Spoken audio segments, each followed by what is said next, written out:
Hi to everyone. Hi, Gishima. Leora is not here today. She will join us later. So I just want to say hello to everyone and we will start. Okay, great. Thank you, Dalit. And hello, everyone. Well, let's start then with some mindfulness meditation, mindfulness of the breath, as you know.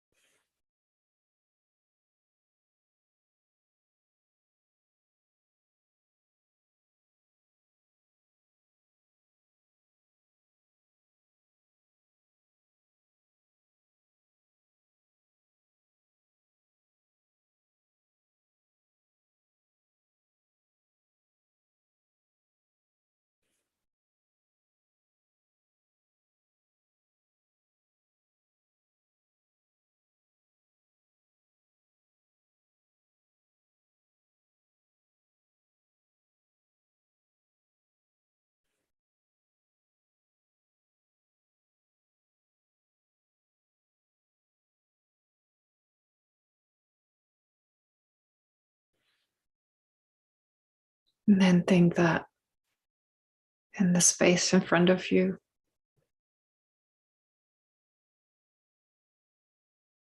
visualize Buddha Shakyamuni,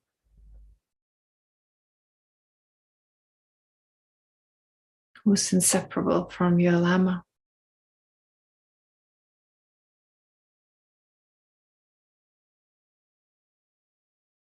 And who symbolizes all the qualities that you can attain.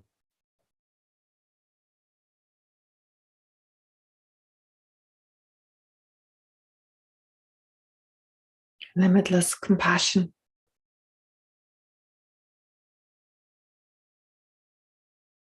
wisdom that realizes all phenomena, and so forth.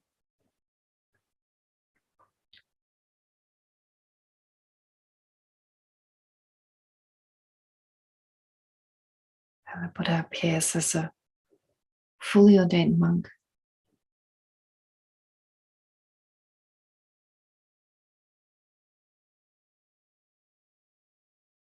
wearing saffron robes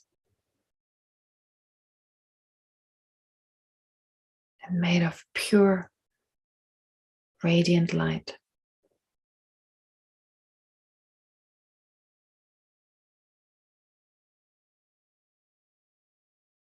Seated cross-legged on an open lotus, sun disk and a moon disk.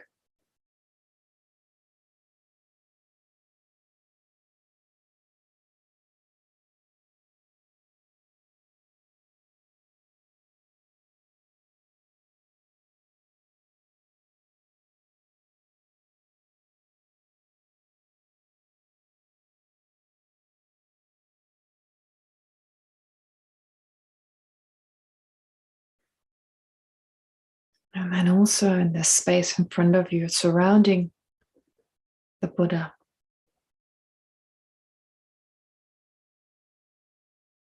are the lineage lamas of ancient India. In particular, the Ananda masters like Nagarjuna, Ayadeva, and so forth.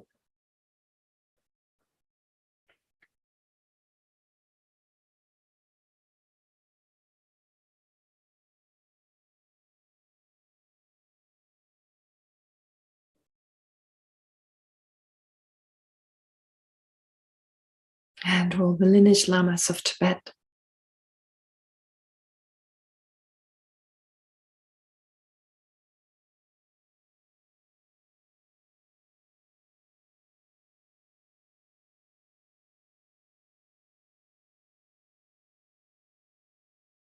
And of the other Buddhist traditions.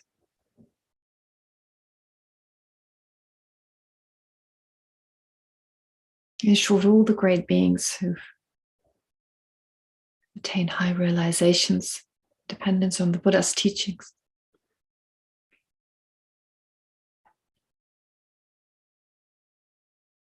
Think that they're in a space in front of you. Again, of the same nature as your Lama.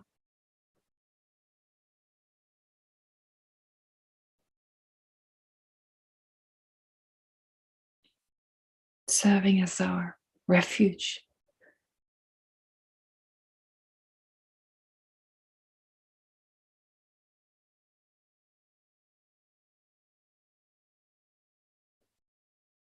And at the same time, inspiring us to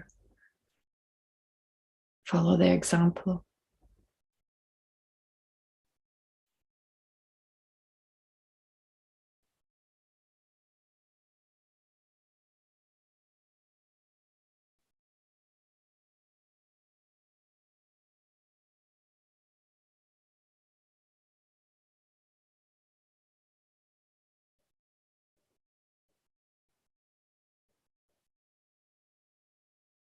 And then think that you're surrounded by all mother sentient beings.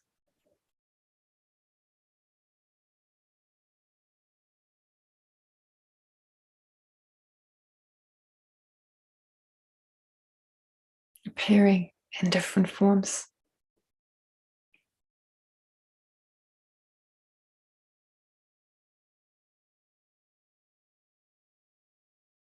Experiencing different problems.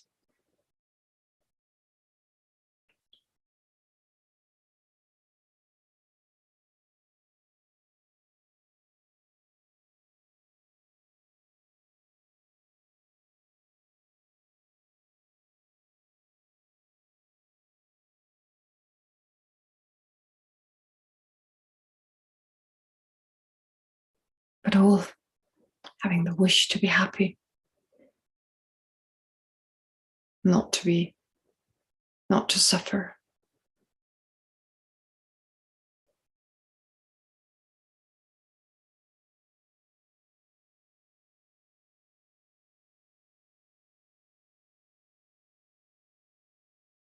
And with our mind having the same pure nature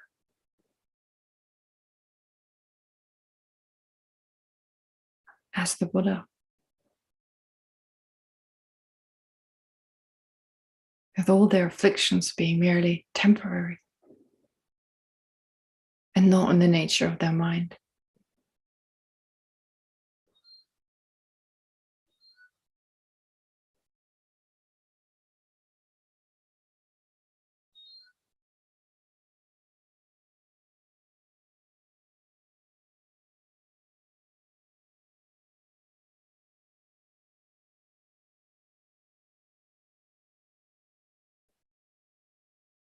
And aware of that, thus generate affectionate love.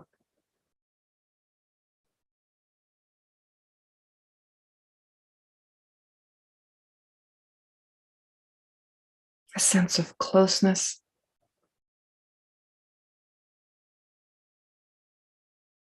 Of acceptance of whoever these beings are. Acceptance of their faults and shortcomings.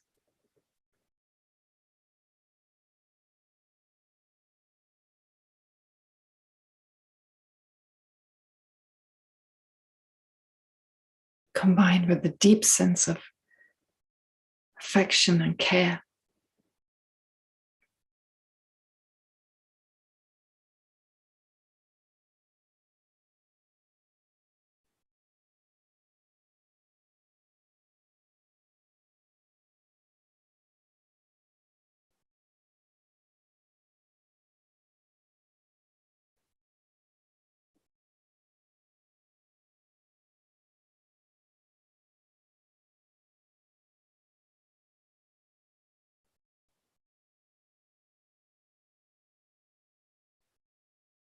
However, due to their basic misapprehension of reality,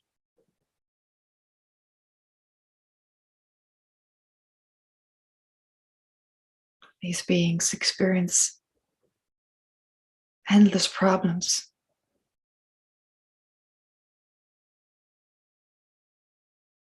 Unwanted pain, anxiety, and so forth.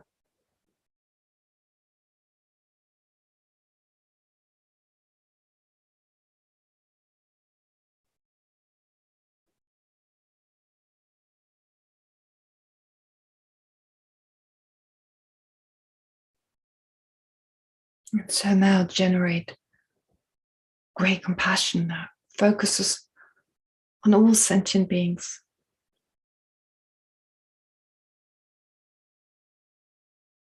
And not only wishes them to be free from all their limitations, all that which prevents them from attaining nirvana,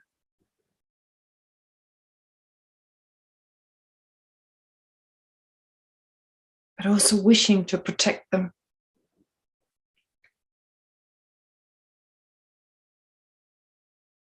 from all those obstructions.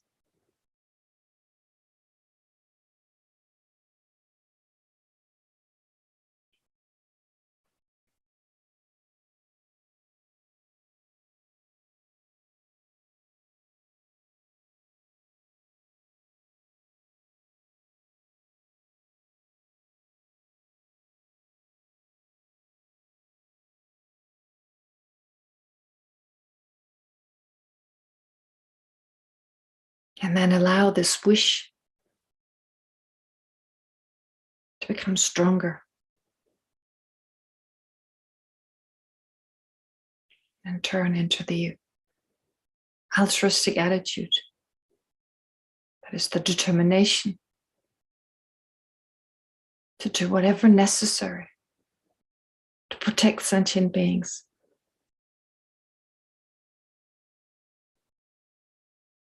From all the obstructions to liberation.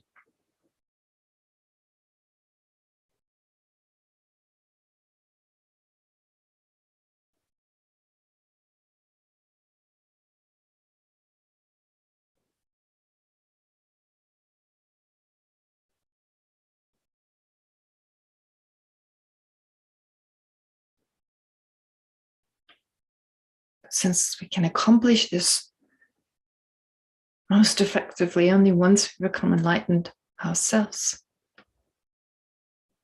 let's generate bodhicitta.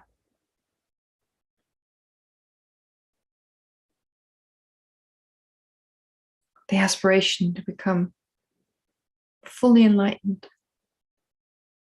for the welfare of all sentient beings.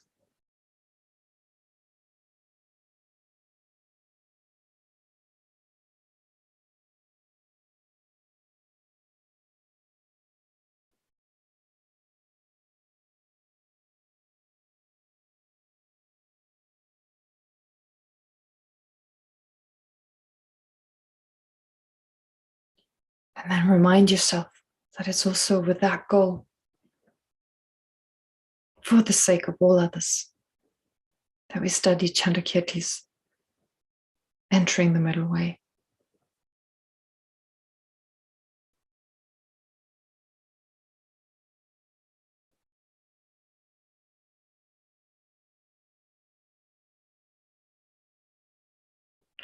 And then, while holding bodhicitta, without letting it go, we'll recite the prayers.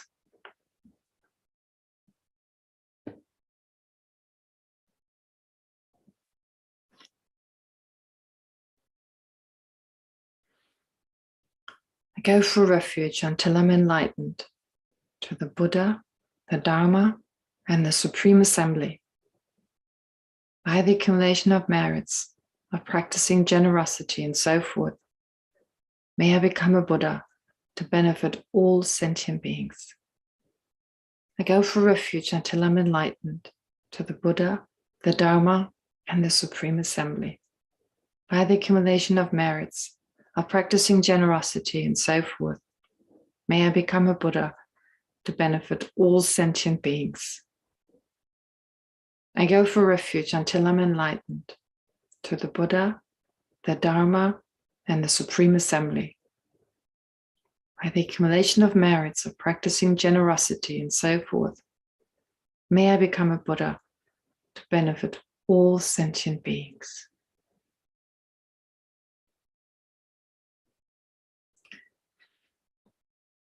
Focusing specifically on sentient beings who are surrounding us. May all sentient beings have happiness and the causes of happiness.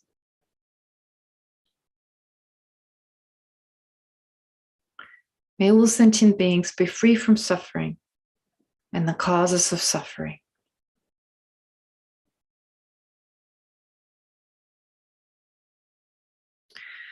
May all sentient beings never be separated from happiness that is free from suffering.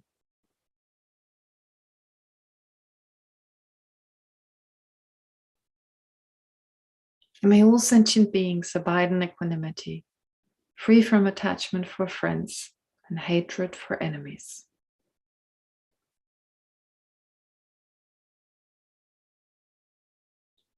And then directed at the merit field in front of us, the space in front of us.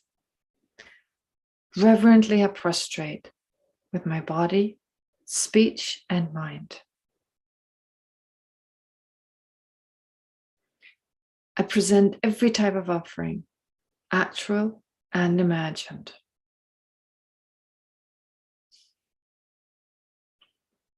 I declare all my negative actions accumulated since beginning this time.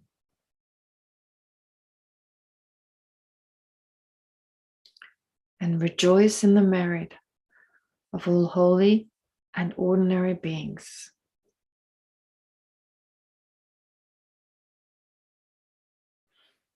Please remain until the end of cyclic existence.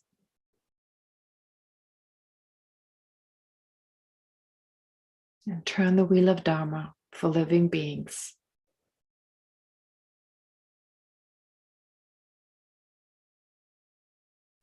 I dedicate my own merits and those of others to the great enlightenment.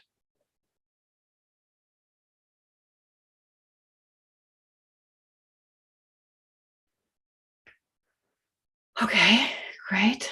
Now, well, first for this coming week, we reached the practice of affectionate love, as you remember. We've gone through, well, the sevenfold cause and effect method, that is at least the first three, and then equalizing and exchanging yourself for others. And now, of course, the true practices come together. So remembering all sentient beings have at some point been our mother, have been very close to us at least, have given us great kindness, shown us great kindness, and now wanting to repay their kindness.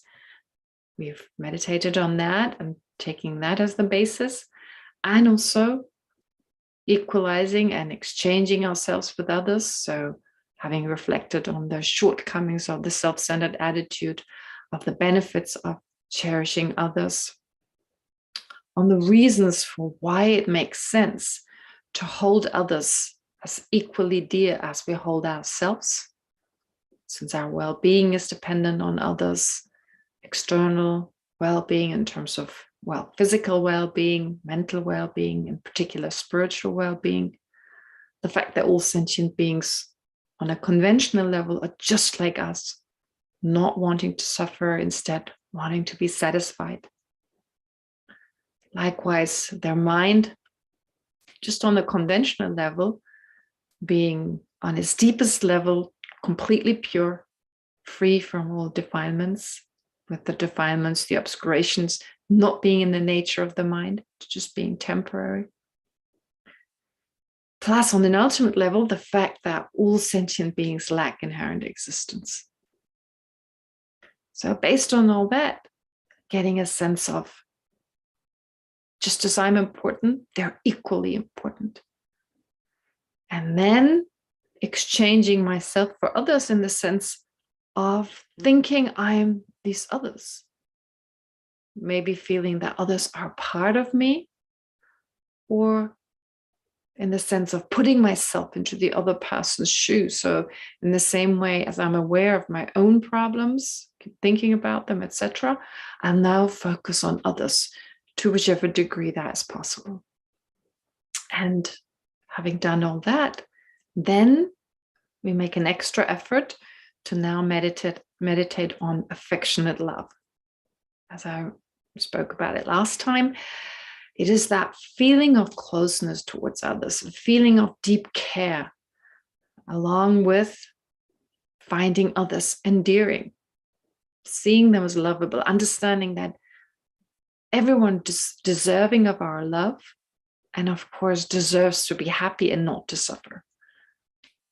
Despite karma, despite the karmic actions they've accumulated, well, they were accumulated out of ignorance, out of not knowing reality on its different levels. And in that sense, well, understanding that all of them deserve to be happy.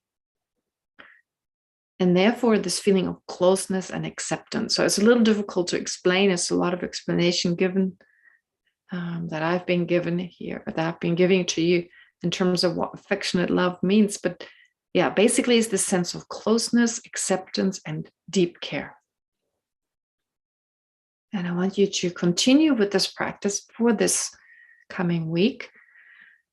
And in particular, focus on those, of course, that we have a hard time with. It's not that hard. I mean, it's pretty straightforward with regard to those we feel close to already. And already we care for them. We're concerned for their well-being and so forth. For strangers, it's also relatively easy. But for those we don't like, well, that's much harder. And to especially focus on that. And of course, what we need in order to focus upon that is a greater degree of mindfulness to become more mindful of the types of awareness that are, well, that are an obstacle to generating that feeling of closeness and acceptance towards the people we don't like. Because usually with the people we don't like, we keep reinforcing our sense of resentment or dislike. And sometimes without even being aware, our mind races forward and it just has all these ideas and just reinforces our sense of dislike. And sometimes we don't even notice. That is, we don't notice means our mindfulness, the mindful aspect of our mind, or the ability of our mind, or our mental factor of mindfulness, is just not aware of it. Getting carried away, we're not aware of our mind having these thoughts, and we deepen them every time, well, we come back to this particular person. And so it's very important now to undo this pattern with these particular people, and to focus in particular with regard to this coming week, focus on this practice with all sentient beings, whoever we meet, of course, if we can in our daily life, but in our daily practice, true, to focus specifically on those we have a hard time with doing this, or whether we know them or not. There may be politicians, there may be people from the past, it doesn't matter who, but anyone we have a hard time with, to focus on them before we can then move on to great compassion, which is the next mental factor.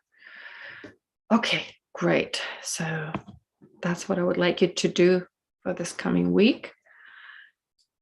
And then I received, I think I only got one email actually.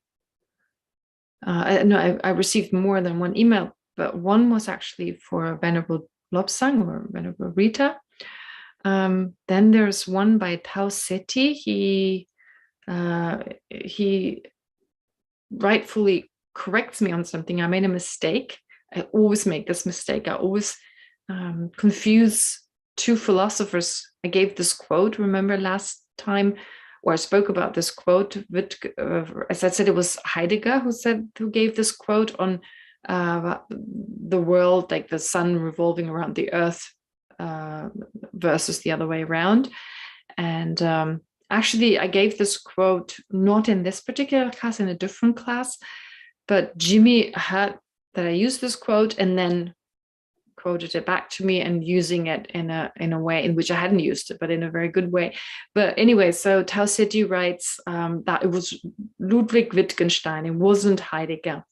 And he says he likes to mention this, he wants to stress this, because Heidegger, according to him, is a problematic philosopher who he would personally not call a philosopher at all. So he found it important to mention that it was actually Wittgenstein. And for some reason, I always mix up those two. I mean, I've said that on other occasions. I've tried to give this quote and I've always said Heidegger. So this is not the first time. I'll try to remember now, but yes, he's totally right. It was actually Ludwig Wittgenstein. He mentioned he lived from 1889 to 1951. Anyway, okay, just to clarify that. So thank you, Tao Seti, for that clarification. And I think those are all the questions. There's nothing else, Dalit, unless I forgot something. Tao said, right? Okay, great. So let's go back to the summary. I'm hoping I'm not stressing you too much with the summary. I don't really know how helpful it actually is for all of you, so I hope it's helpful to some degree. Let's see. But what I'll do is I'll continue with the verses we got to last time. But in the meantime, just quickly go over just some of the headings, mentioning them to at least mention them. Because the thing is, these headings, well, actually, there are different outlines given. That's like the outlines. Well, Lama Tsongkhapa, I base these outlines on Lama Tsongkhapa's commentary, even the illumination of the intent. And he, as you're aware, like these different verses by Chandrakirti, which are just given one after the other in the actual text. Well, he divides them a little bit according to the subject matter. Now, initially, when you see these outlines and the headings, it's very complicated, or it seems extremely complicated. But the way we studied them was to memorize them.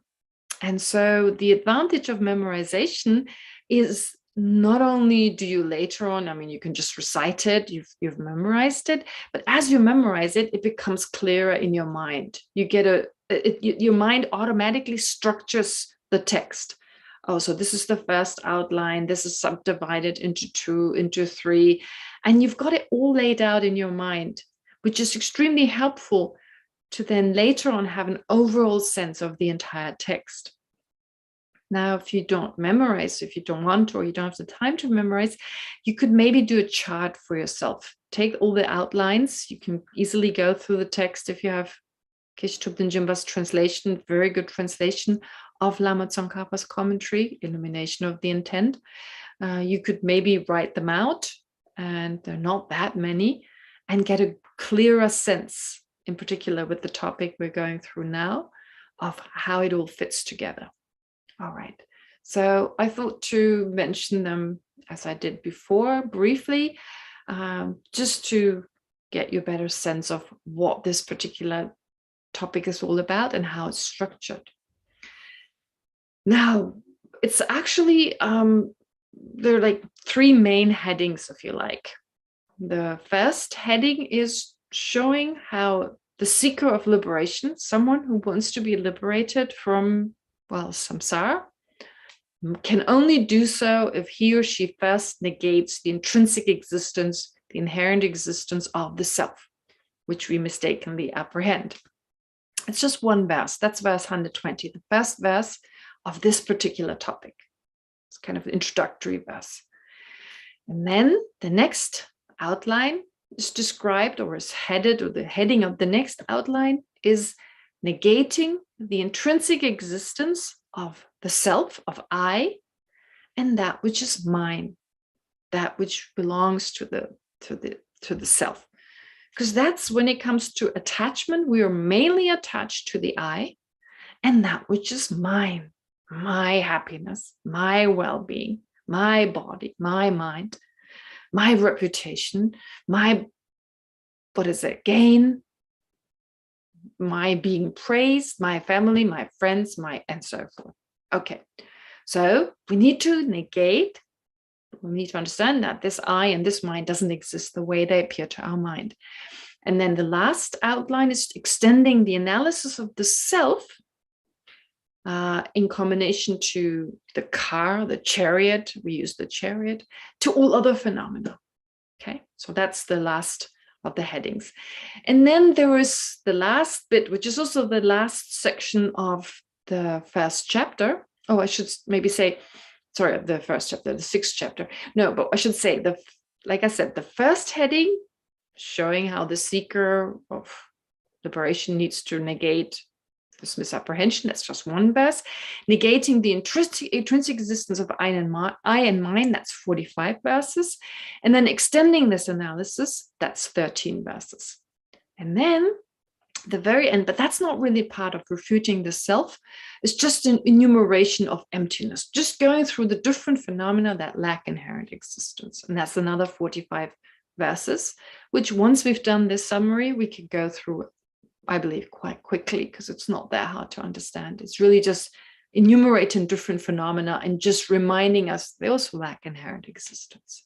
Okay, so the first verse, verse 120, it's pretty clear. We went through it. Then we also went through, now we start with the topic of actually negating the intrinsic existence of I and mine.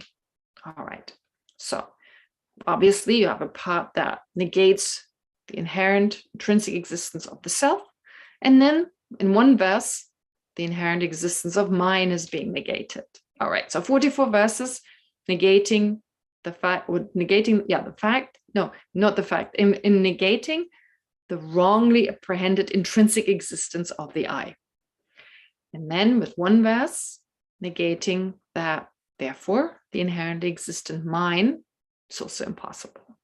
Okay, now 44 verses, we negate that the self doesn't exist in that intrinsic manner. How do we start off with? That's again subdivided. There's 6 sections that belong to that. Well, first of all, if the I, this I as it appears to us, existed the way it appears to us, either would exist separate from the aggregates, and that is impossible, is described in 5 verses. So negating a self that's different from the aggregates, one possibility for that I to exist, if hypothetically were to exist, that's negated in 5 verses. Then the second possibility would be it exists separate from the I, and that would be as postulated by other Buddhist scholars, Buddhist philosophers of the lower schools, and in general, that is reversed with 16 verses. We went through that. Then there are 4 verses negating the 3 remaining positions. So as previously, the previous 16 verses, well, they negated not only that the aggregates are not the self, that the self is the aggregates, as in like, well, previously seen that it's not separate from the aggregates, and here understanding that it's not the aggregates. And included in that is understanding that the collection of the aggregates is not the self, the shape of the aggregates is not the self. So all that's remain, that all the negation that we need to go through is, well, that the self doesn't exist, inherently depend on the aggregates, that the aggregates do not inherently depend on the aggregates, and that the self does not inherently possess the aggregates. That was the next section, section number 3 we went through. And then the 4th section, that is still all part of refuting the inherent existence of the I. Well, the next one is the Samidya view, refuting that there is a substantially existent person that is inexpressible as either one with the aggregates or different from the aggregates. We went through that as well. It's about 4 verses. Okay. All right. So negating the remaining 3 positions, I forgot to mention, those are 4 verses, and likewise refuting this particular view that there's a substantially existent person that is inexpressible as to being one or different from the aggregates, one with or different from the aggregates. That's again 4 verses.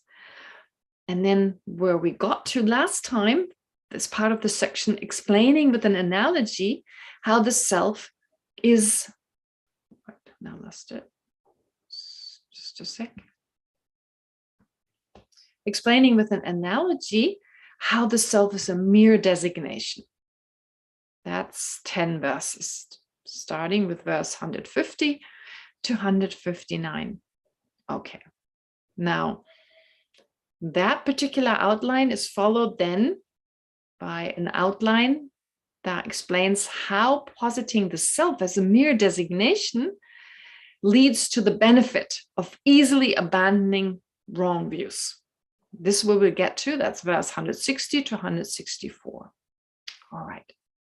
Now, as part of the section explaining with an analogy how the self is merely designated, how the self is merely labeled, again, that can be subdivided. I mean, here are the most complicated headings or outlines, I should say, different outlines, and they seem more complicated unless you've memorized them. Then it's a little easier.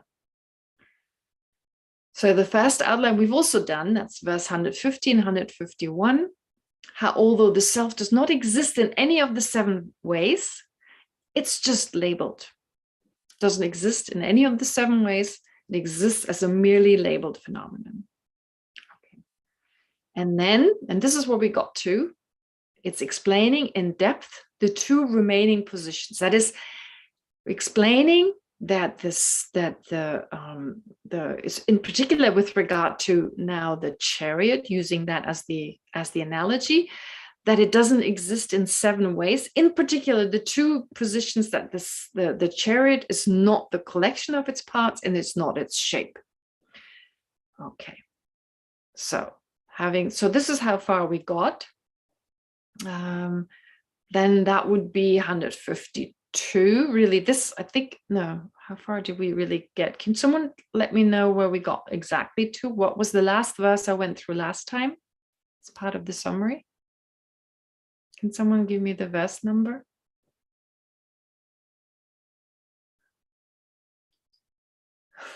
$155, sorry. Great, thank you. 155, perfect. Okay, so we got to verse 155.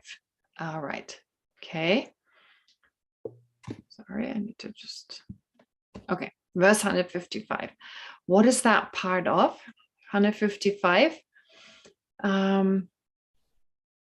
It's part of the outline. This is part of the outline, so that the self, that the chariot, so we're looking here for the chariot. What is the chariot? And then we can apply it to the self, that the chariot is not its shape. Okay, so then what does 155 tell us? Well, it says that given that the collection has no reality for you, the shape you mean cannot be that of the collection. For how can be the shape defined on the basis of something utterly unreal? So here the followers of the lower Buddhist schools, they tell us, well, what is the shape? What is the shape of the chariot? Well, it can only be the collection. It can only be, when we talk about the shape of the chariot, even either the shape of the chariot is the person, is the chariot itself. So the collection of the parts of the car is the car. No, sorry, not the collection, the shape of all the parts of the car is the car. The shape of all the parts of the chariot, they are the chariot, and likewise the shape of all the aggregates, that is the person. If someone were to argue in that way, well, we've already considered the possibility of the shape of the individual parts. Do they make up the shape of something, or is it all the parts? Is it all the parts? And in this case here, is it all the parts? And based on this assumption that, well, even if you're not saying that the shape of the chariot is the chariot, or the shape of the car is the car, even without asserting that, I mean, what is that shape anyway? So if you analyze that, it can actually just refer to the collection of all the parts.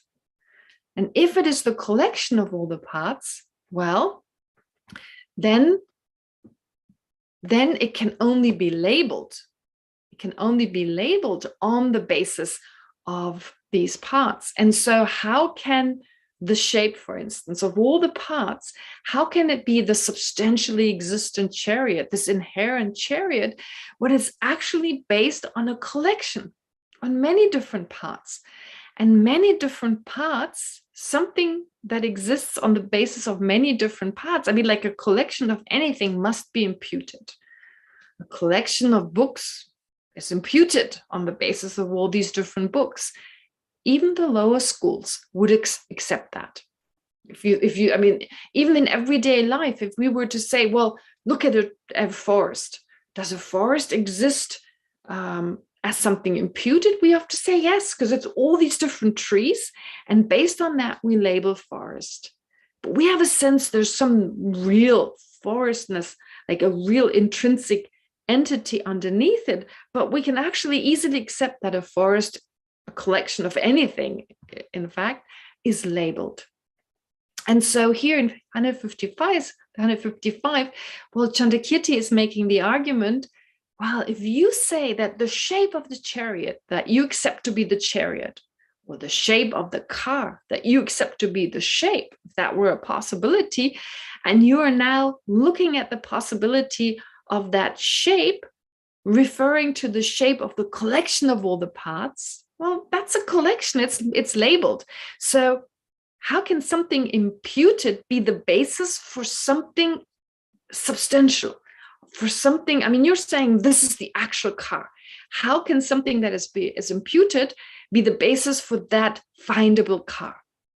Because just to remind you, the argument here is, of course, that a car is findable. And what is that findable car? The car that really exists, that has intrinsic existence. What is it we find upon analysis? The lower schools would claim it's the shape. In this case, the shape of the car as a possibility we are analyzing here. But if that shape exists on the basis of the collection, well, that is just labeled. How can you have something based on something that is unreal? So given that the collection has no reality for you, you would accept that it's the collection of the parts is merely labeled. The shape can also be only labeled. So how can it shape that is said to be, for you, according to you, that which you find, how can it exist on the basis of something utterly unreal, just labeled? That's what verse 155 tells us.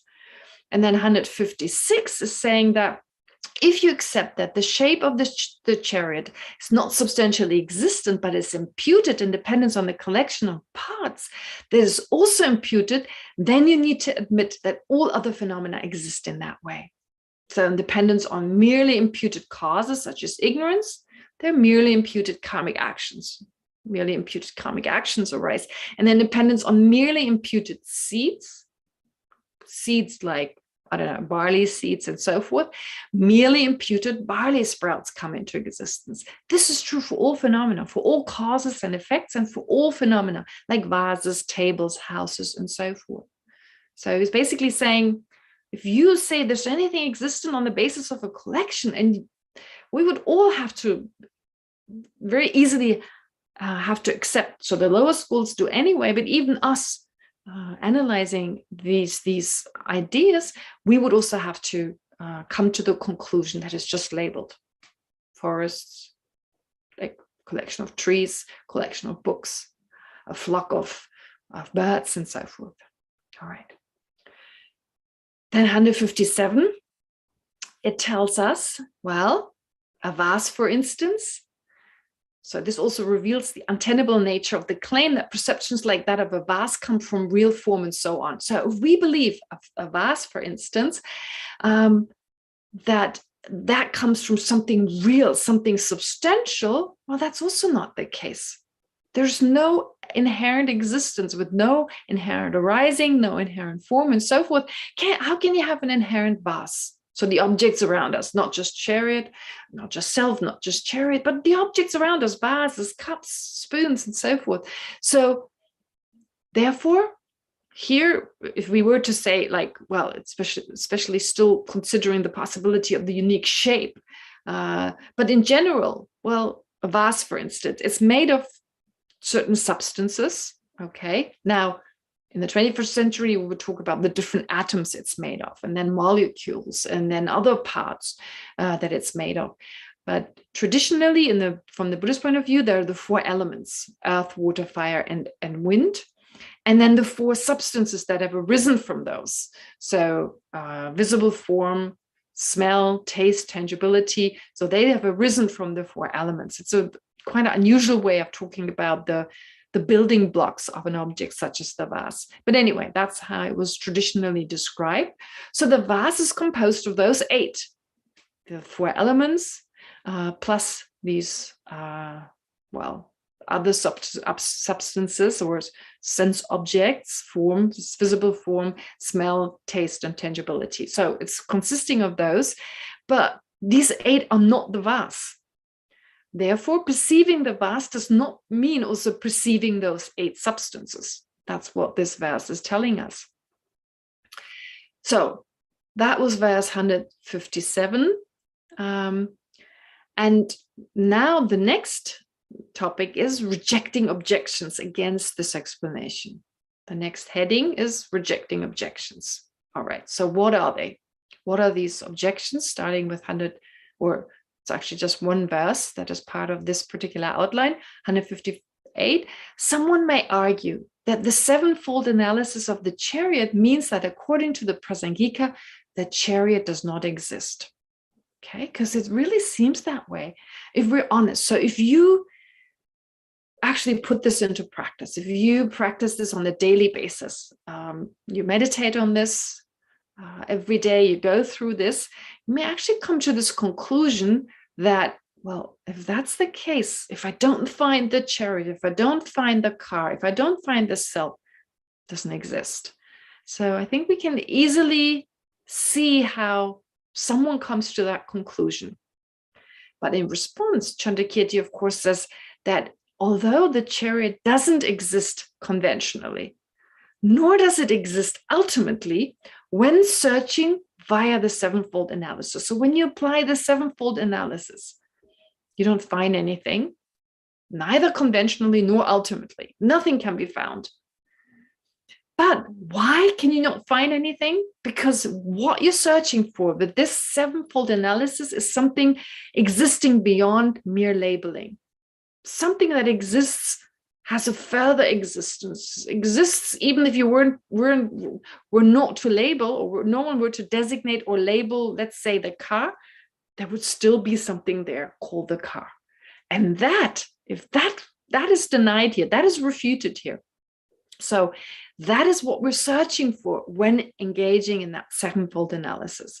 And whatever we're searching for is therefore neither conventionally nor ultimately existent.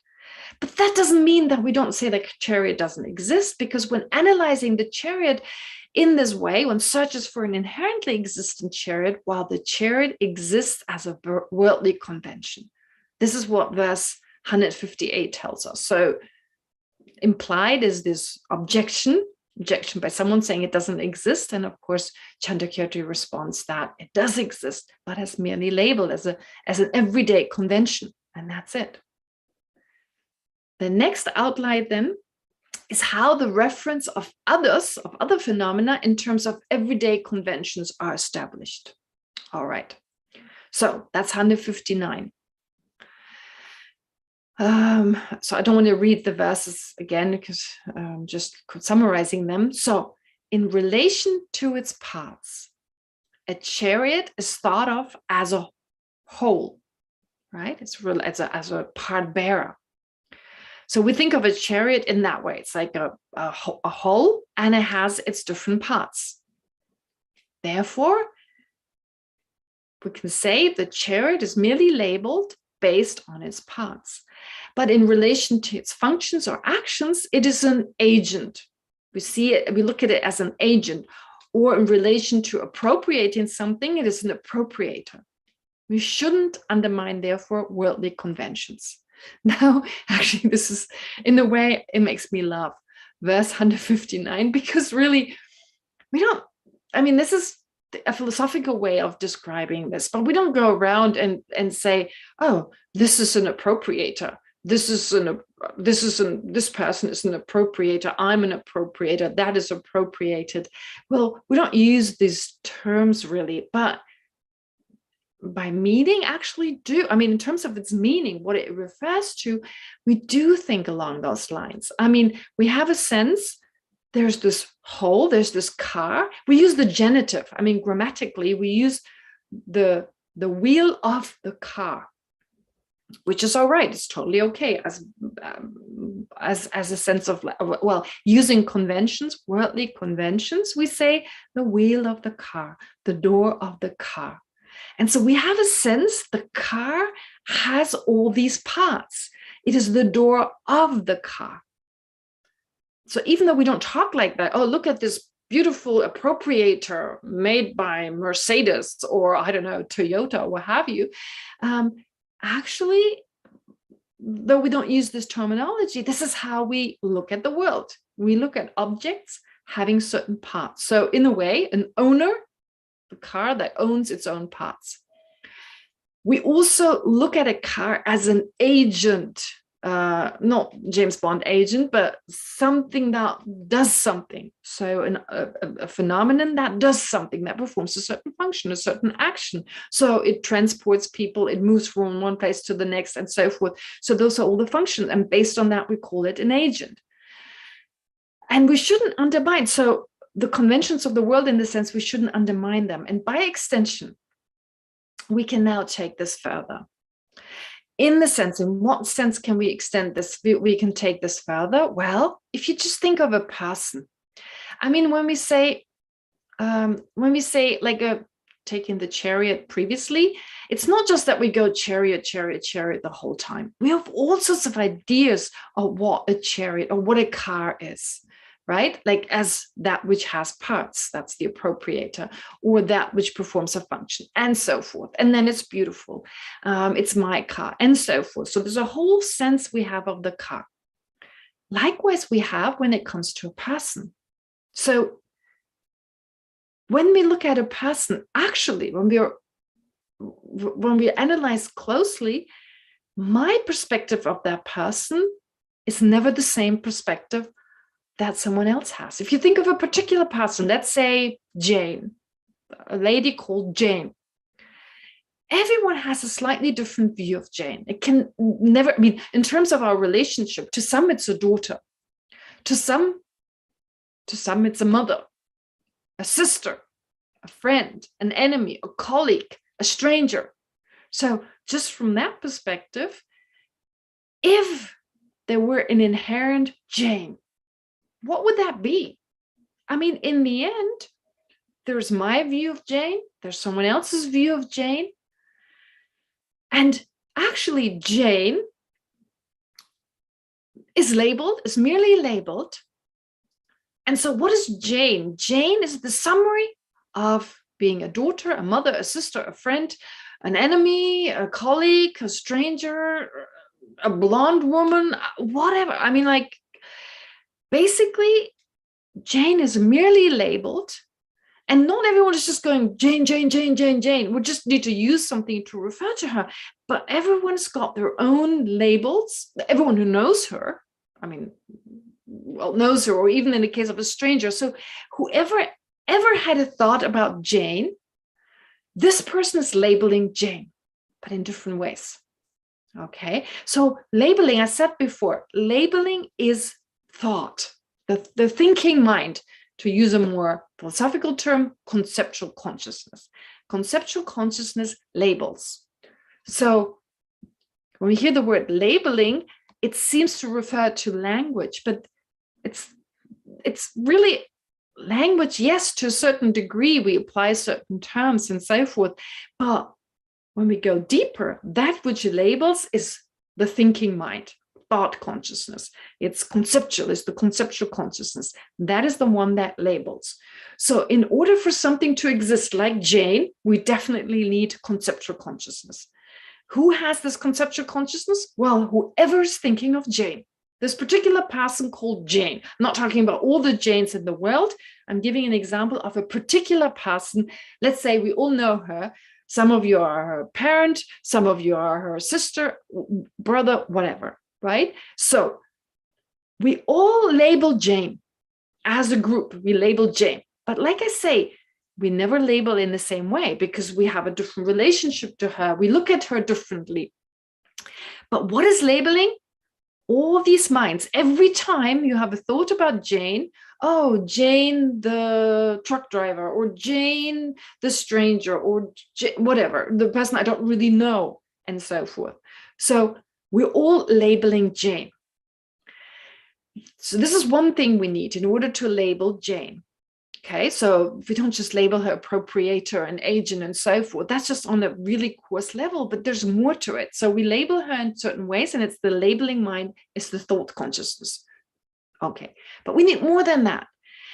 We need also a basis of imputation, a basis for labeling, which are her mind and body. That is usually mentioned. So conceptual mind, to label the mind that thinks something on the basis of her mind and body. But that's not all. That's not all. Because on the basis of her mind and body, I do label on the basis of that Jane, and I may even label on the basis of that daughter, okay? But actually, I also, in relation to that, need parents. So it's in relation to another person. It's in dependence on her basis of imputation, her mind and body, that I label Jane, that I label her daughter. But it's not just in dependence on them, it's also in relation to other relatives of hers, her parents, her uncle and aunt. In relation to them, I label her niece. In relation to her siblings, I label her sister. In relation to the job she does, I label her, I don't know, salesperson or pharmacist or what have you. Okay, was also a salesperson, or a truck driver, depending on the kind of environment she works in. So it's on the basis of what she does, her mind and body do, in other words, on the basis of the actions, the functions that her mind and body perform, and in relation to other people, I label her this, that, and the other. So Jane, what is Jane? She's the summary of all these different labels that are given by thought consciousness, by conceptual consciousness. That is what I refer to as Jane. Is there a Jane that exists beyond those? If I were to remove those labels, if I were to remove all those, could I find anything further? No. Okay, so of course, I'm not just going Jane, Jane, Jane, Jane. If I think of Jane, I mean, just me thinking of Jane, depending on my interaction with her, it's really full on, it's complicated. She's this, she's that, she's like, so that, in short, to say it simply, in a simple way, that's me labeling Jane. There's a lot more to just saying Jane, like I said. And then there's everyone else's view on her. So all these thoughts, all these labels, Jane, coming from different people. So based on that, and there's a basis of imputation, the relation and all that, it's all in accordance with worldly conventions. So therefore, it's correct to say she's a truck driver, she's a sister, she's a mother, she's a daughter, she's a cousin, and so forth. It's correct according to worldly conventions. And that's how Jane exists. But if I were to look for something beyond me just applying that label, I wouldn't find it. And that's what we mean. That's not findable. But it seems there's more to it. It seems there's more. It seems that we call her a sister because there's some sisterness within her. We call her my friend because my friendness. There is some quality within, something intrinsic, something within her that I can point at, and that makes her my friend. Not just labeled on the basis of the function she performs and in relation to me and so forth. No, there seems to be more. And that's what we're refuting. So we're saying, yes, she's a friend, she's a truck driver, she's a mother, she's a daughter, she's a cousin, she's a niece. She's all that. But only because there's a mind labeling her as describing of that, applying that label. Beyond that, she doesn't exist. And so this is really, well, in a way, I think this is what this particular verse is telling us. Verse 159 is the bearer of the parts and it's constituted itself. So the chariot itself is referred as the agent of going. For people, it is established as the appropriator, undermine not the known conventions of the world. So for Jane, for some people, she's this, for some people, she's that. In relation to this, in connection to that, dependent on her parts, dependent on on labeling consciousness, that is Jane. That are the conventions of the world. Do not undermine them. Can you undermine the sense that there's more than just a label? Yes, totally. And that is responsible for all our trouble. That exaggerated notion of Jane, that leads to an exaggerated emotional response, which, depending on how we feel, turns into attachment, envy, anger, and so forth. This exaggerated. So an exaggerated notion of who Jane is leads to an exaggerated emotional response that goes beyond just liking or maybe not liking, but not, I mean, with just a conventional sense, we can say, well, pleasant or not pleasant, absolutely. But this exaggerated leads to an exaggerated sense she's intrinsically not just Jane, but she's intrinsically bad or intrinsically good and so forth. So it's really, really complicated, but hopefully it gives you a bit of a sense. 159. Well, that's kind of extending it a little bit. All right. So that's a little more than I meant to. Well, it was a little bit more than just a short summary. But anyway, let's move on to verse 160. So now this outline describes how positing the self as mere designation leads to the benefit of easily abandoning conceptualizations grasping at extremes. All right, so this is many verses. How, once we understand that the self, here positing the self again, the car, the chariot, of course, we can also take those analogies. Well, it's the same here, just as with the mere, once we understand the self is merely labeled, that leads to the benefit that we can overcome other wrong views as with regard to the self. Okay, so we can understand she's not inherently bad or inherently good or inherently evil or inherently whatever. She's not inherently permanent, inherently impermanent, and so forth. And the same we can do with the chariot and with cars. If we understand that the thing itself doesn't exist inherently, well, we can come to understand that its characteristics are also just labeled and don't exist inherently.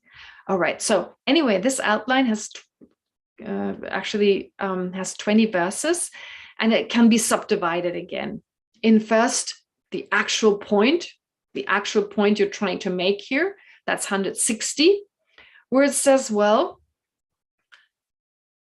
if something cannot be found in any of the 7 ways, okay, so if it doesn't exist in any of the 7 ways, if someone were to say, how can it exist if something cannot be found in any of the 7 ways, how can it exist inherently?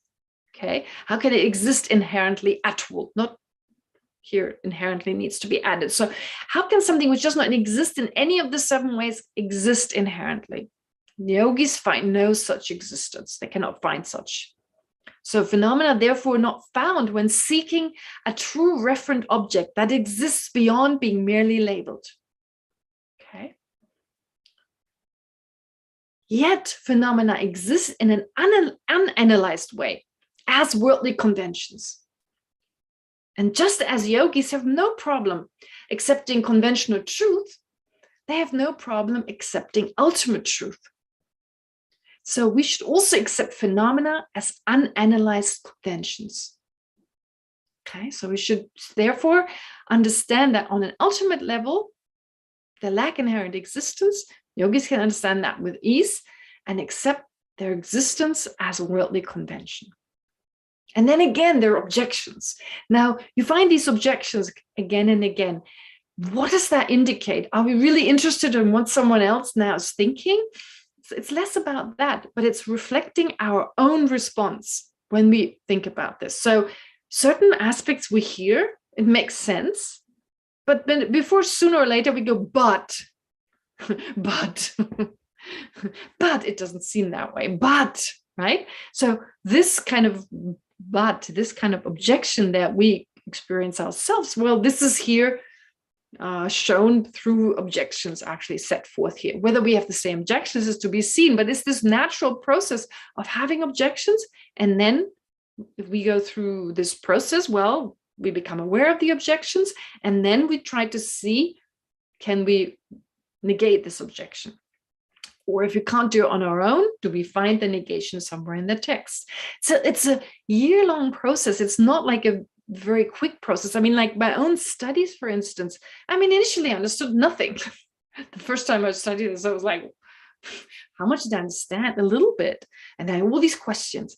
But many of these questions over the years, something as Wholeness said, something I read, something someone else said, something that popped in my mind one day, certain objections were reduced. And it's just a process where, you know, you go through continuously reducing these objections. So unfortunately, there's no quick fix. Unfortunately, it takes a really long time.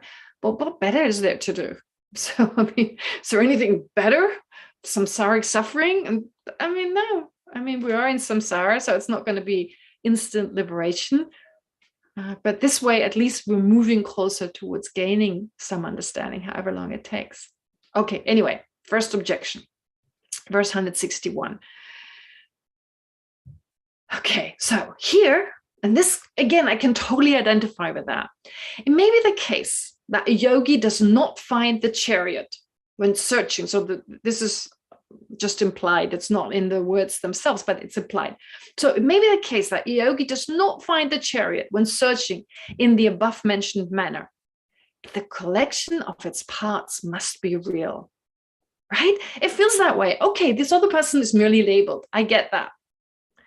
But his or her mind and body, well, they must be real. Or my own, as it comes to my, I'm so precious. So, I mean, okay, I'm merely labeled. Okay, but my mind and body, they're precious. They're real. So the sense of a little bit I can accept, but don't take away everything. Don't tell me everything is merely labeled. And so Lama Tsongkhapa, for instance, he says, in the commentary, so not just Lama Tsongkhapa, but anyway, so quoting him here, you are like someone who's searching yarn fibers, that is fibers like, you know, intact fibers in the ashes of a woolen cloth. So let's say you burn a piece of cloth, totally burnt, and you're still trying to find yarn, you're still trying to find threads that are still there. Okay, but to extend this further, so the first two lines here, this verse is divided into an explanation that is separate. So the first two lines, if there's no chariot, then there can be no parts bearer, and hence no parts either. All right, so if there's no inherently existent chariot, there's no inherently existent parts bearer, there's no inherently existent whole, or inherently existent chariot parts. Right? Couldn't be. But someone may argue, well, but there are. Like, let's say a car. Let's take the car. If someone were to say, well, there's no inherently existent car parts because there's no inherently existent car, they may say, well, but if you dismantle the car, you disassemble the car, there's still car parts. So saying, I can accept, all right, there's no car, it's merely labeled, but there's still car parts. Right? So this argument is based on the assumption that the chariot does not exist inherently and thus cannot be found, because when it's based on the assertion, yes, so that the chariot cannot be found. Sorry, the chariot cannot be found because when you dismantle it, there's no longer a chariot. But there's the assumption that its parts must really be there. If it's labeled, if the car is labeled, well, there must be something real there. Because you still have the car parts. And here the response is, there are actually no longer car parts. Why are there no longer car parts? Because they no longer perform the function of car parts. Okay, so this whole idea of performing functions or not, that is really important. Sometimes people ask, well, if something, for instance, the argument is when you have no car, you don't have car parts because the car parts and the car have to exist at the same time. Someone could argue, well, what about cause and effect? If you have an effect, in order for it to be an effect, it's in relation to its cause that we call it an effect. We label it effect in relation to its cause. And its cause is also labeled a cause in relation to its effect, right? The label is applied in dependence on each other. That's Prasangika. That's the Prasangika view. This dependence, interdependence of cause and effect, but they don't exist at the same time. So why do you insist that the car parts have to exist at the same time as the car? Why do they have to exist at the same time? Why can you not have the car parts before the car is assembled and after it was dismantled, right? It works with cause and effect. They don't have to exist at the same time. But there's a difference. Why?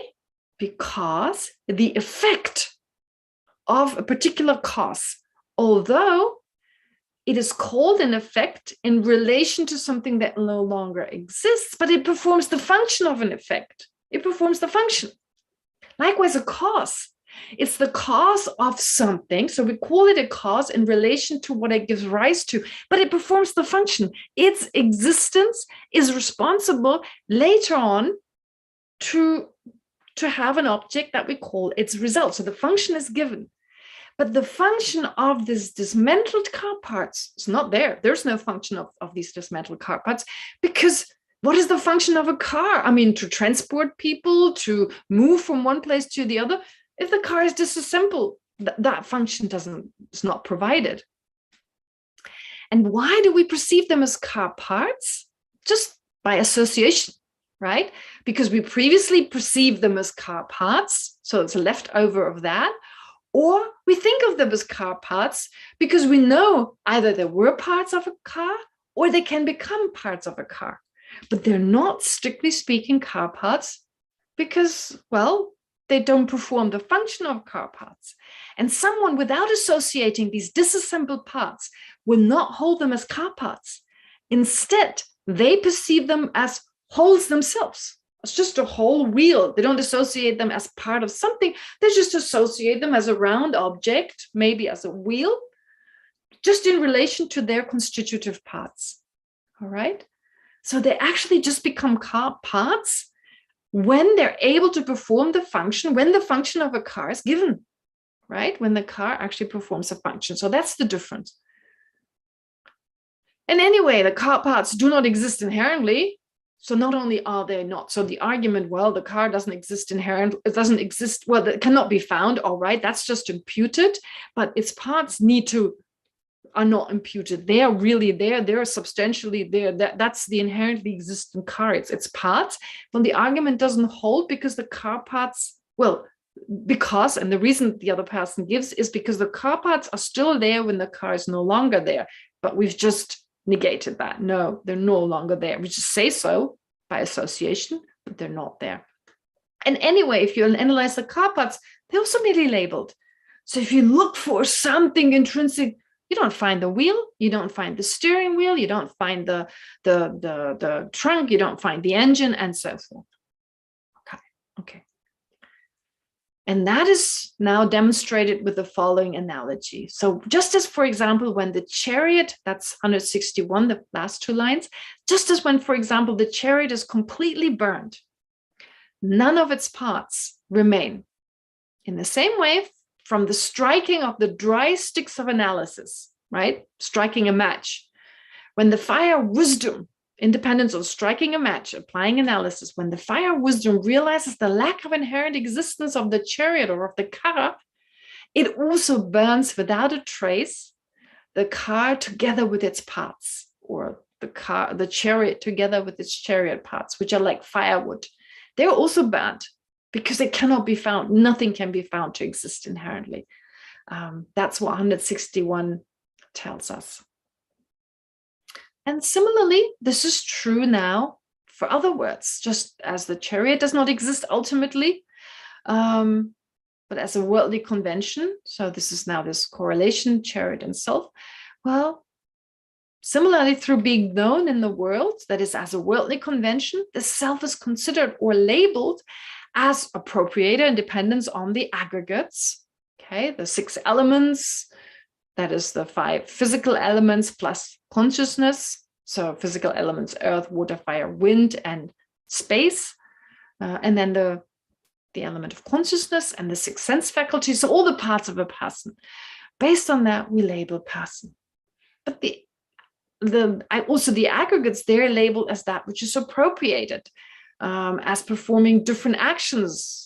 So different actions, the self performs different actions which are performed by the merely labeled self, which is also labeled as an agent, therefore.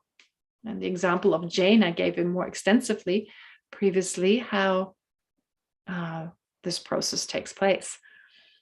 Other benefits of accepting a dependently designated self, well, that's the next outline, 163. What does it tell us? The other benefits of accepting a dependently designated self? Well, based on that, we can come to understand that just as the self doesn't exist inherently, well, we can easily understand that its characteristics, therefore, and I've mentioned that before, do not exist inherently either. The self is not inherently static, that is immutable. It doesn't inherently change.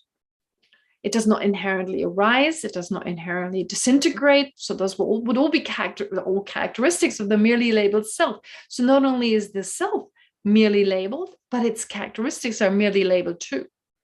Self does not inherently possess any of the 4 attributes of being inherently permanent, inherently impermanent, being inherently both permanent and impermanent, or neither inherently permanent and impermanent.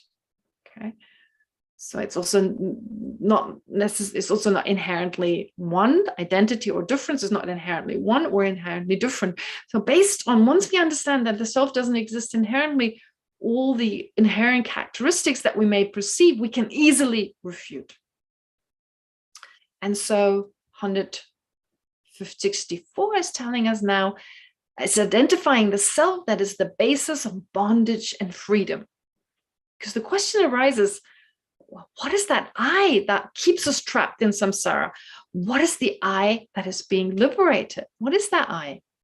Well, that is the self that is merely designated on the basis of its merely designated, merely labeled body and mind. And these merely labeled body and mind, they're in turn also merely labeled on the basis of their respective parts. And that's the only way in which the self exists. There's no other way, because that would logically be totally impossible. Yet, nevertheless, that merely labeled self, on the basis of that merely labeled self, it appears as if it existed from its own side, as if it were independent of being labeled, as if it existed in its own right.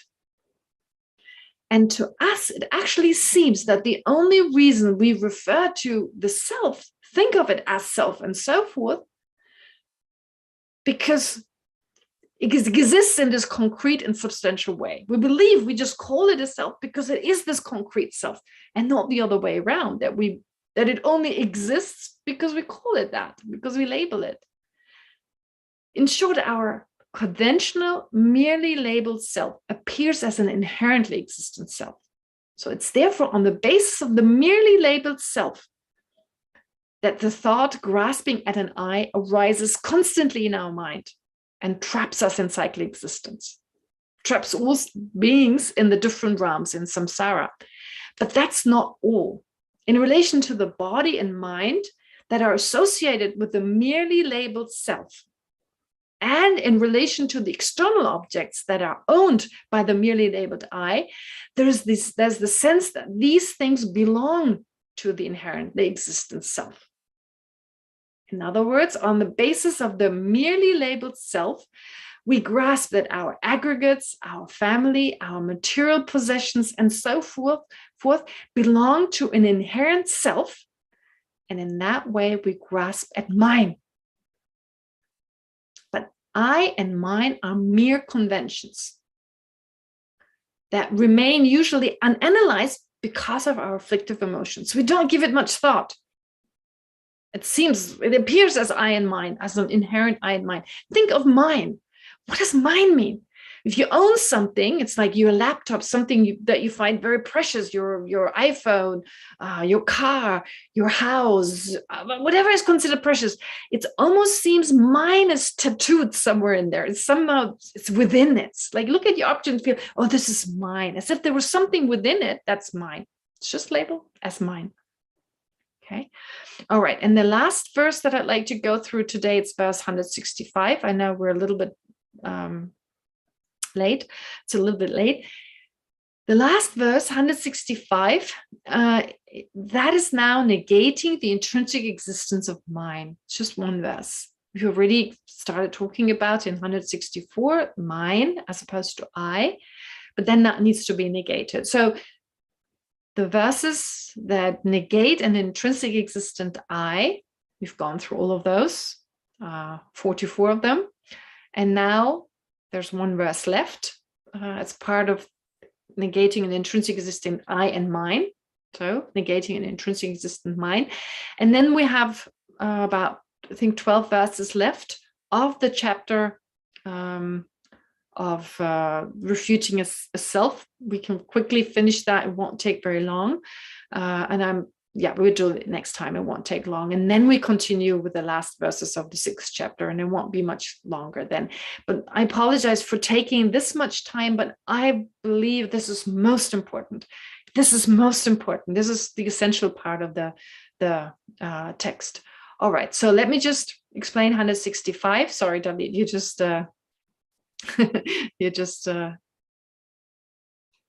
it's the last verse I want to go through today, just summarize. So how does the text, as a summary, how does it negate the intrinsic existence of mind? Well, we need to understand that not only is there no inherently existent I, there's no inherently existent mind. So Chandraket explains, if there is no potter, someone who makes pottery, like someone who makes a clay pot, who's the agent, like the potter is the agent, the one who creates a pot, then the object of the potter's action, the clay pot, cannot exist either. If you don't have a potter anywhere, you can't have a self-made clay pot, right? Similarly, if there's no inherently existent I, there cannot be something that belongs to that inherently existent I. In other words, an inherently existent mind. So understanding that, a yogi reaches freedom. Okay. All right. So what we continue with next time is extending the analysis of self and chariot to other phenomena. That's 13 verses. Like I said, we'll be pretty fast. I think so. Yes, we did about 11 verses. We did 11 verses today. Next time, 13. And then we're finally done with the summary. And again, I spent a lot of time on this. Let's do a little bit meditation. And I want to focus in particular on this idea of what we need to label. Okay, so that will be the main topic for our meditation today. We start as usual, we start with some breathing.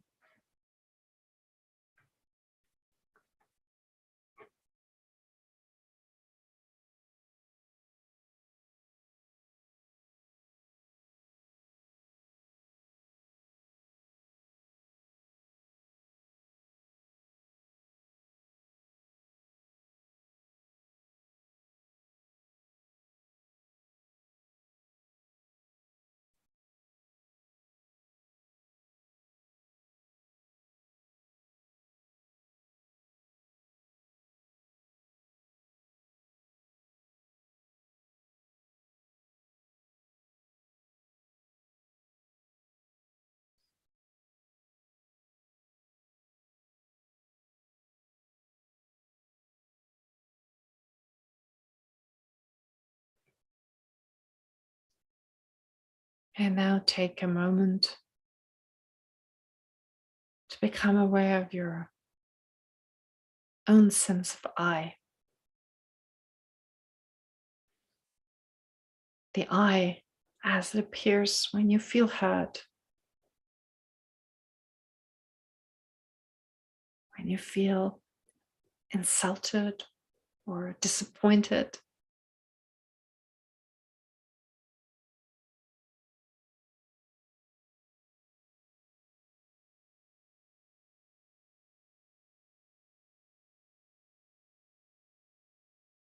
the sense of a self that is somewhere to be found among mind and body. It's just the owner of mind and body.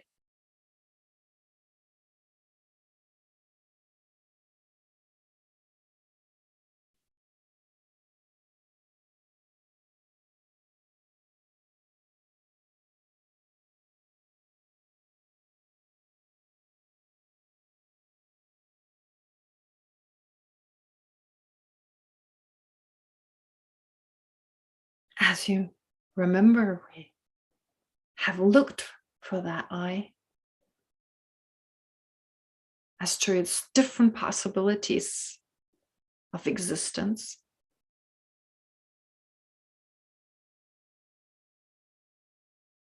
Summarized by the 7 possibilities.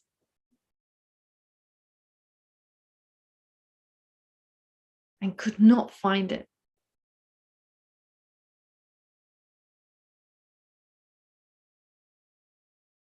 Separate from the aggregates. It's one with the aggregates. And so forth.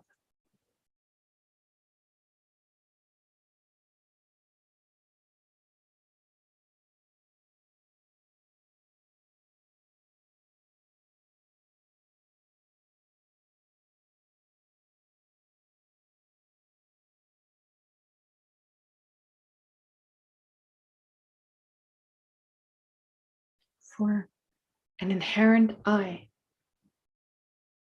an intrinsic I, is simply impossible.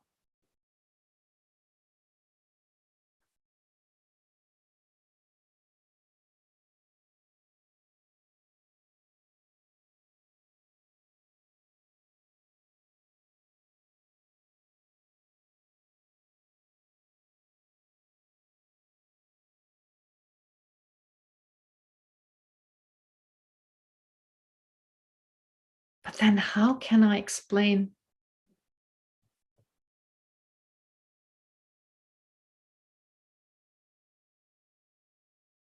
how can I think of the I existing conventionally?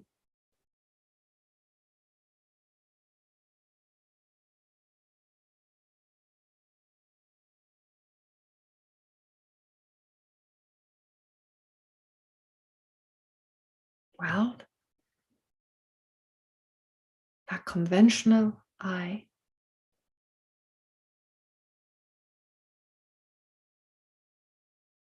requires at the least a basis of imputation.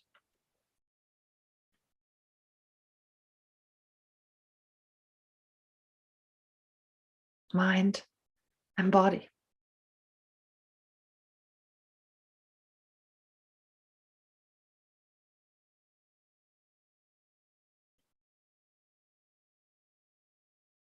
And it requires a mind, a thinking, conceptual mind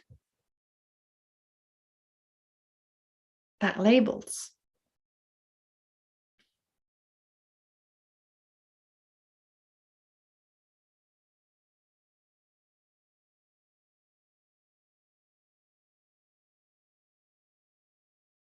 That when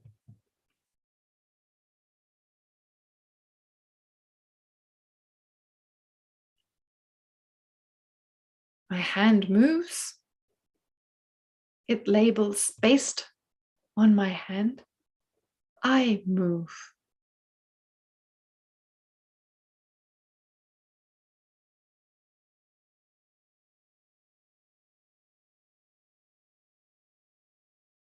Or based on my mental consciousness meditating, I meditate.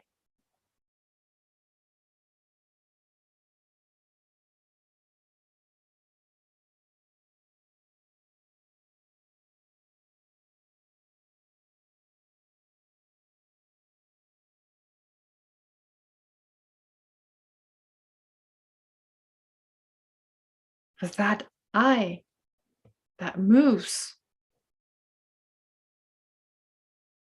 other than the merely labeled I,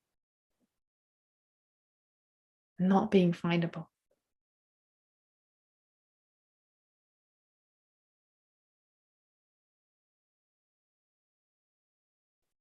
And the I that's labeled to be meditating,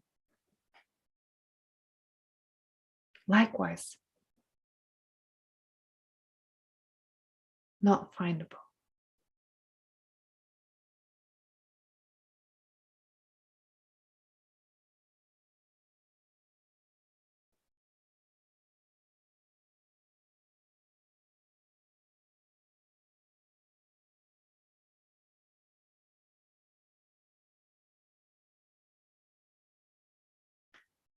Yet in order to label effectively,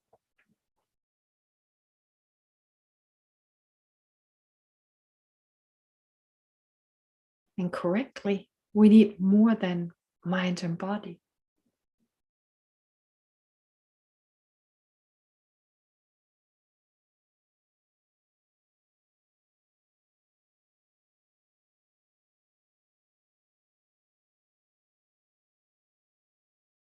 For it is in relation to others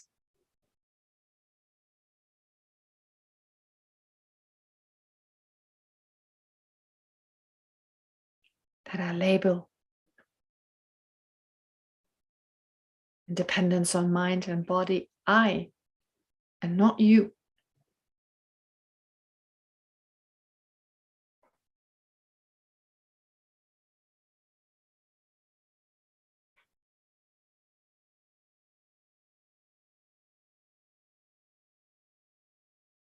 It is in relation to my parents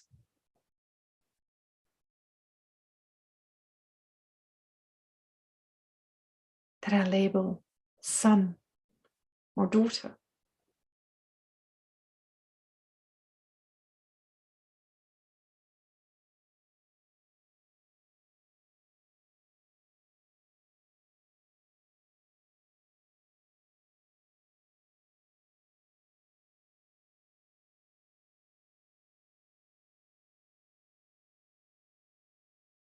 In relation to uncle and aunt, and niece or nephew.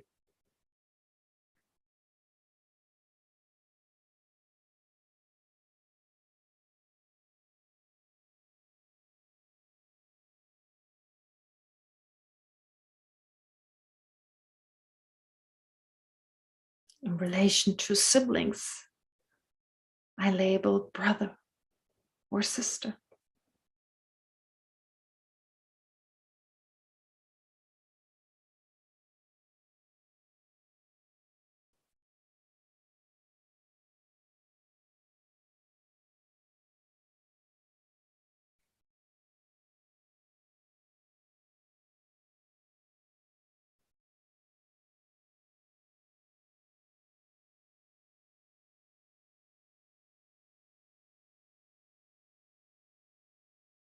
Yet none of those have any intrinsic nature.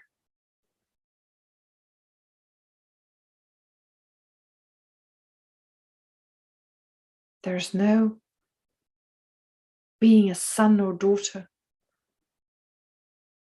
being a sibling,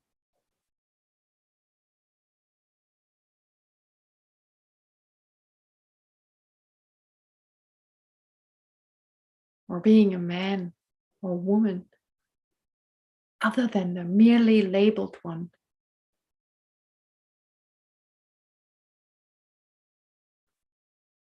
Labeled in dependence on certain aspects.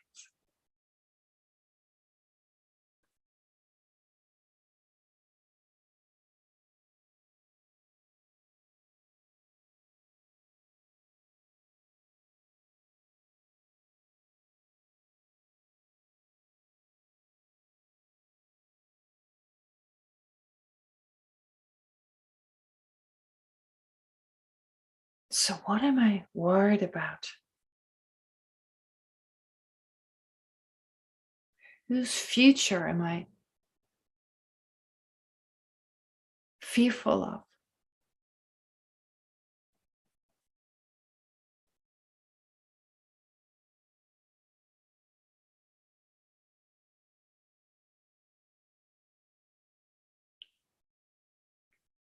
What is the I that is insulted?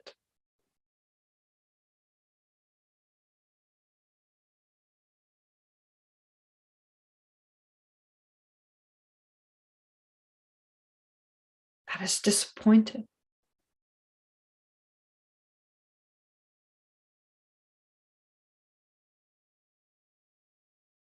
It's just a figment of my imagination.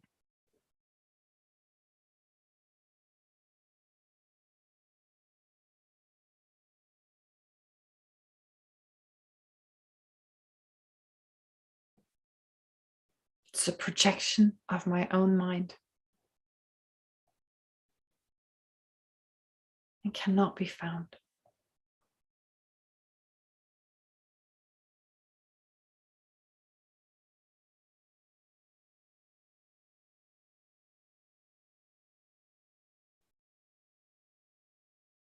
So now to conclude this short analysis,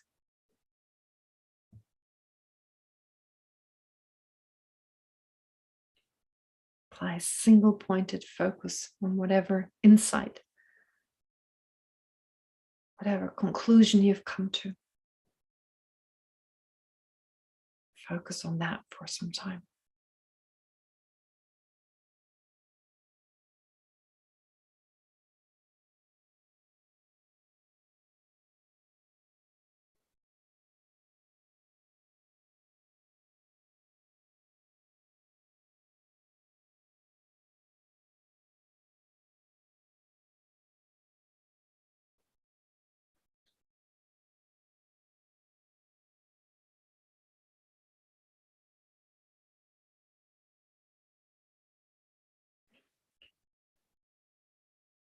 And then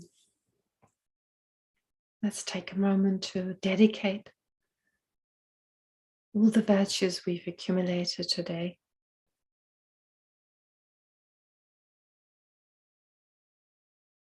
May it become a cause for us to eventually attain the fully enlightened state of a Buddha, in order to lead all sentient beings to that same state.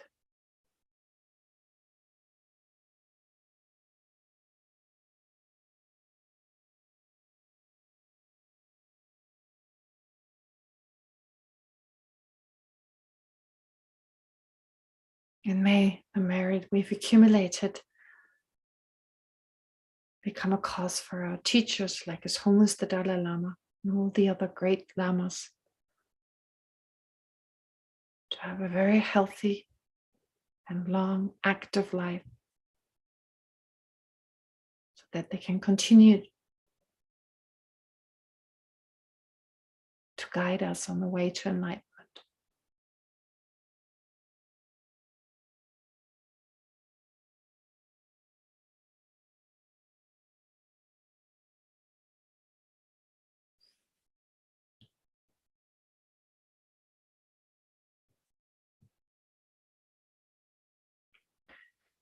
And let's particularly dedicate whatever positive potential we've accumulated also towards those who are sick right now, like Venerable Chancho Putsok. May quickly, completely recover. And likewise, Tali Lubin. May she also completely recover.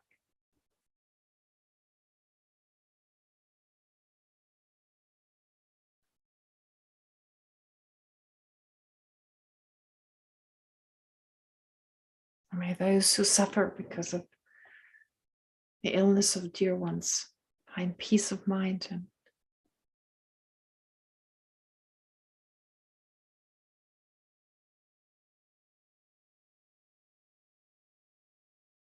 find relief from their worries and troubles. And of course, as expressed by Shantideva,